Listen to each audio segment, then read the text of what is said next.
El diálogo recientemente publicado por el diario El Espectador entre dos historiadores expertos en el fascismo, en estudiar los fascismos, Federico Finkelstein, profesor de la New School of Social Research, y Pablo Picato, profesor de la Universidad de Columbia, suscita la pregunta de si podemos hablar de un incipiente fascismo en América Latina, particularmente en Colombia, después de los fascismos históricos que condujeron por supuesto al nazismo, en el caso de la Alemania de Hitler y por supuesto en la España de Franco, en la Italia de Mussolini.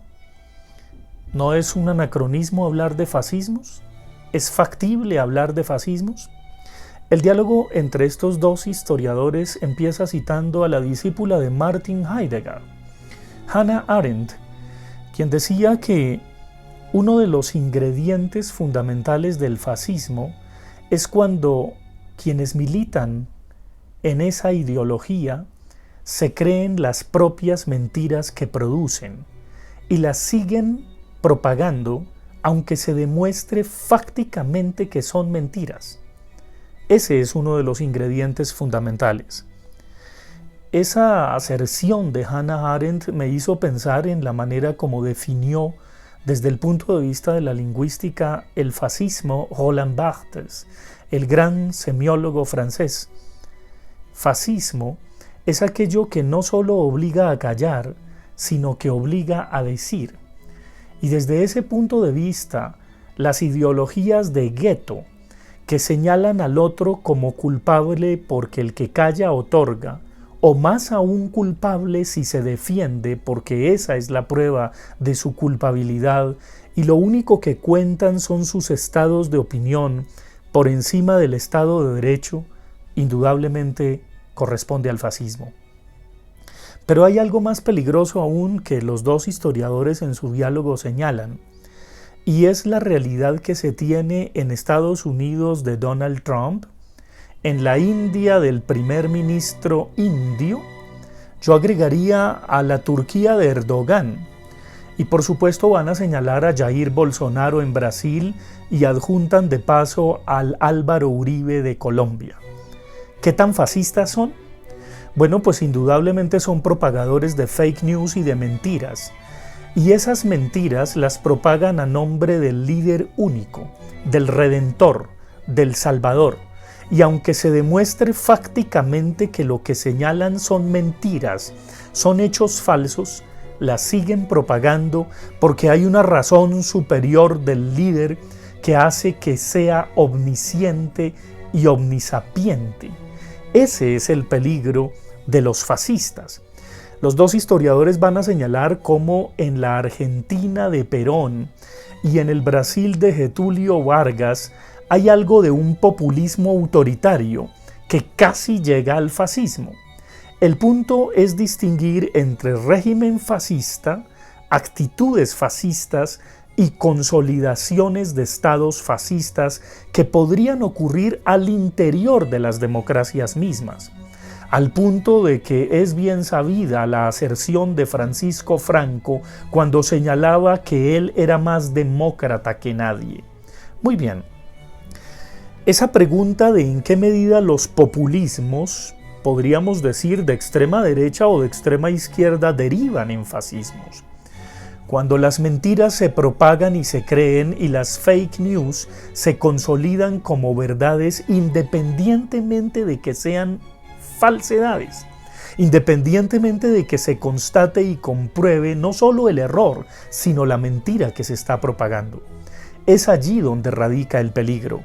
Y esas actitudes fascistas no solo las tienen los líderes autoritarios que hemos mencionado, poniendo entre comillas la palabra líder, podríamos decir los mandarincitos o tiranitos que hemos mencionado, que evidentemente pueden armar a quienes los siguen, como en el caso de Donald Trump, quien de una manera flagrante no ha dicho si entrega el poder en caso de perder las próximas elecciones del 3 de noviembre en los Estados Unidos de América, si se va por las buenas.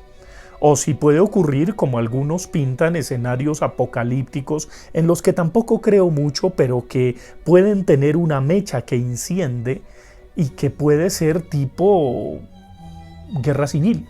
¿Quién lo creyera? En pleno siglo XXI. Bueno, pues es lo mismo que pasa en Colombia y es lo mismo que podría pasar con el ojo al 2022 que dice el expresidente, exsenador y expresidiario Álvaro Uribe. Por encima de todo quiere seguir mandando, por encima de todo quiere seguir dominando, por encima de todo se cree Mesías. Pero esas mismas actitudes fascistas las pueden tener los sectarios y sectarias que lo siguen. También esos fascismos pueden estar presentes en comportamientos de gueto de extrema izquierda. Eso no hay que desecharlo. El fascismo no es solo de derecha.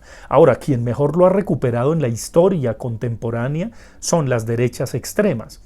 Pero por supuesto que hay fascismos de izquierda, y esos fascismos de izquierda de puro gueto, repito, son los que obligan a callar y obligan a decir. Y cuando acusan a aquel que piensa, siente o actúa distinto a ellos o ellas, les dicen: usted es culpable porque no calló y el que calla otorgaba, o es culpable porque se defendió.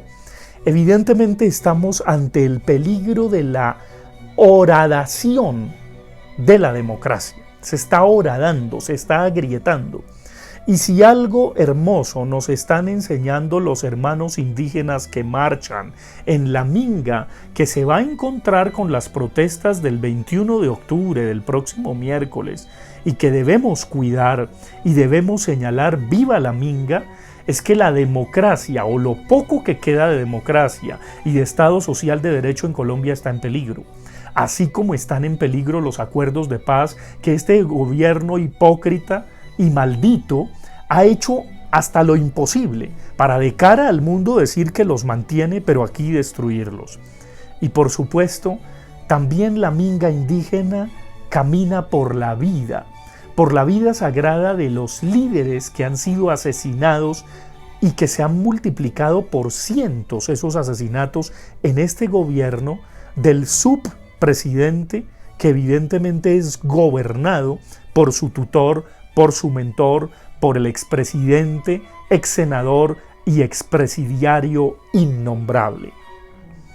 ¿Hasta dónde llegará Colombia a pasar de un populismo de extrema derecha a unos posibles fascismos?